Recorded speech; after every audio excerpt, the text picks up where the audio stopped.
when we're children, we learn what is quote unquote right from wrong, and thereby what is a good or a bad decision from our social influences, right?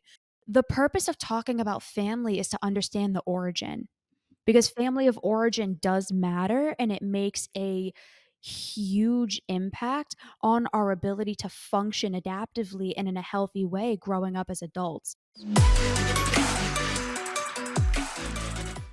Hey everybody, it's Bianca. And it's Emilia. Hello.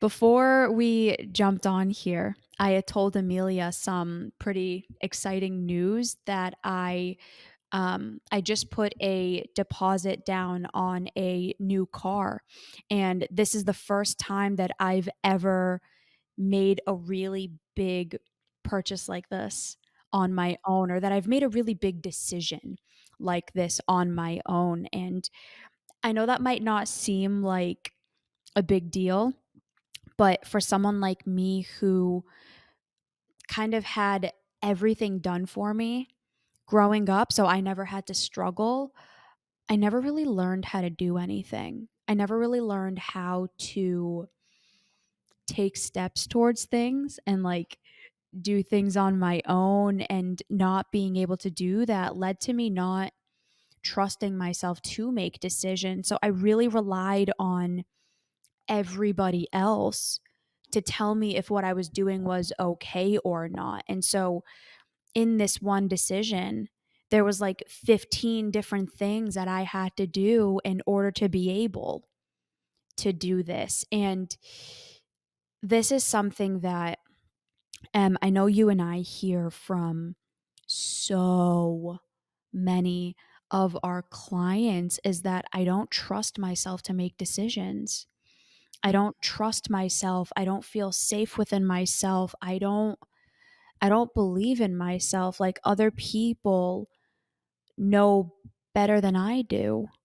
And I know in the last episode, we really talked about what more of the remedy of that is, which is building self belief and building that sense of self trust. But what I would like for us to focus on today is that why.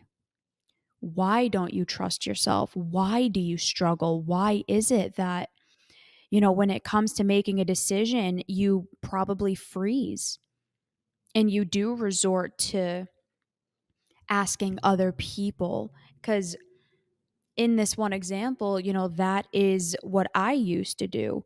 Like when you and I first met, honestly, up until like 6 months ago, I literally Mm. would ask you about everything. I literally Mhm. didn't make a decision without checking in with you first, because I didn't trust that I was going to be able to navigate the situation on my own. And in doing what I talked about in the last episode, which is really building that sense of self belief, Mm. I am slowly teaching myself that I can. And this car thing was one example, but how do we get there? Like, how do we get to the point where it's like, it's not even decision fatigue. It's like decision impairment. It's like you can't do it. And I Mhm. have a specific client in mind where she and I have been talking recently. She can't make any decisions. And anytime she does, her family just swoops in and tells her how bad she is and how wrong she is. And she's being stupid and you need to do this and you need to do that. But like her intuition is right and her family is wrong. So Brutal. that was kind of a long winded introduction to this. But from your experience, what makes it so hard for people to trust themselves? I know I Mm. alluded to the family portion of it, but and I know we'll No, dive into that a little bit more after, but what I'm have you really glad you seen? did, B. I'm really glad you started there because when it like this conversation, family has a lot to do with it. When we talk about like decisions, right? What does family not have to do with? First of all, let's all get a good chuckle out of that one. Um, Can I but say something about that before you dive in? sure. I wanna be very clear about something. In no way are we trying to blame everything on family and parents. I know it can probably sound like that, but Mm. we're not. Our intention on this show is not to just finger point and blame and say everything is our parents' fault and we have no responsibility in this. Mhm. The purpose of talking about family is to understand the origin, because Yes. family of origin does matter and it makes a huge impact on our ability to function adaptively and in a healthy way growing up as adults. But when you can understand where it came from and why, then it gives you autonomy to make the necessary choices. So it's not to just blame everything on the parents and then that's it and let it be. It's, where did this come from? What happened? Why? What contributed to it? So that I can then take the necessary steps. Me being my own autonomous, free agent human being. So Right, I and just wanted to make that's sure that I so said that important. before we dove in. I appreciate you saying it because I think a lot of people who are looking for a finger pointing piece of content to finally not Yeah. have to take accountability and responsibility for the outcomes in their life can easily use our platform and what we do at Evolve for that if they're only listening to specific episodes from a specific lens. So I Yeah. appreciate that always. And what I was going to say was around the aspect of social learning. When we're children, we learn what is quote unquote right from wrong, and thereby what is a good or a bad decision from our social influences, right? For example, if we're a child and we run out like I did at one point in time, I had missed a school bus, and this was like probably like when I could be so off, but I believe it was right around 7 years old. I had missed the Mhm. school bus, I think, because I was sick, and I actually had run through my backyard into my neighbor's front yard, which was the front of their house was the main road in our town, which once my school bus came out of my neighborhood would drive down to go to our school, and I had run into the road across a double yellow line, and because I saw the school bus coming. And I didn't realize at that time what was more important to me was going to school and being with my friends and all that stuff than it was actually my own safety, right? So what I learned in a very challenging way was right from wrong. You do not run into the street. Now, obviously, my parents had tried to make sure that that was instilled within me prior to that, so that running into the street is a wrong decision. But why do I even mention this? Well, it's because sometimes our body, our biology, our wants, our needs, our motivations, our desires actually take over what our quote unquote moral code is or our ethical code is. And so, as it pertains to this topic, that gets established at a very young age. And then slowly over time, our experiences build towards that. And more often than not, what we do is we learn from the people around us that we need to make sure that we get mom or dad or grandma, grandpa's, whoever our caregivers are, their approval prior to doing specific things. Why? Because Mhm. we learn really, really quickly that there are consequences to our actions. For example, if I swore Right. when I was younger, I'd get some soap on my tongue, right? Like, we learn very quickly when pain and pleasure is on one end of the spectrum. And we tend to Yeah. lean towards avoiding pain and increasing the pleasure that we can have, right? So, all of this to say where that foundation is as we understand how we've come to where we are, that leads the question, how and when do we start to develop that sense of self? And we start to merge away from that. It's called individuation, but that origin of family that determines what is a good decision, what is a bad decision, aka what decision will have consequences that are unfavorable to me, unfavorable to the people that I care about, and Mm. what won't, right? So all of that, it changes that individuation of when we start to realize, like, I believe this is a good decision for me. For me to run across the street to go get on the school bus, I thought at that time that was a good decision for me. Yet we all have different timelines when that individuation process starts to happen. And there's a specific period in our development where we get reality slapping us really quick, where we might think we're making a good decision for ourselves, but yet we might not be on point with what that outcome is. And so some of us really learn to, okay, let me tweak and kind of using the scientific method. If I do X, then Y.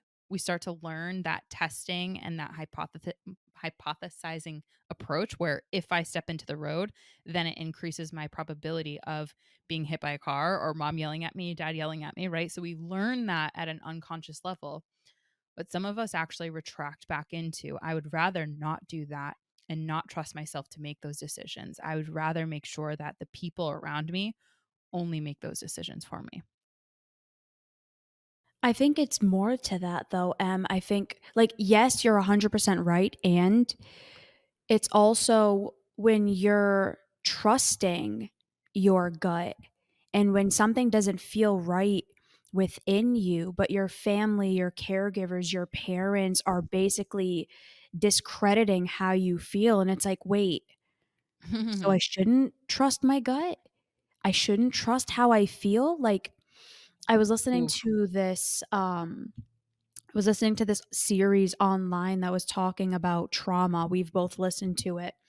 And he was talking about how one of the things that happens with complex PTSD is something called soul murder, and how we've talked about this before. Yep. When you experience soul murder, one of the things that happens is that you completely stop trusting yourself. You stop feeling connected to yourself. And one of the reasons why that happens is because the people around you consistently invalidate your experience. They're Mhm. invalidating what you're thinking, they're invalidating what you're feeling. And so you learn, oh, I can't trust my own thoughts.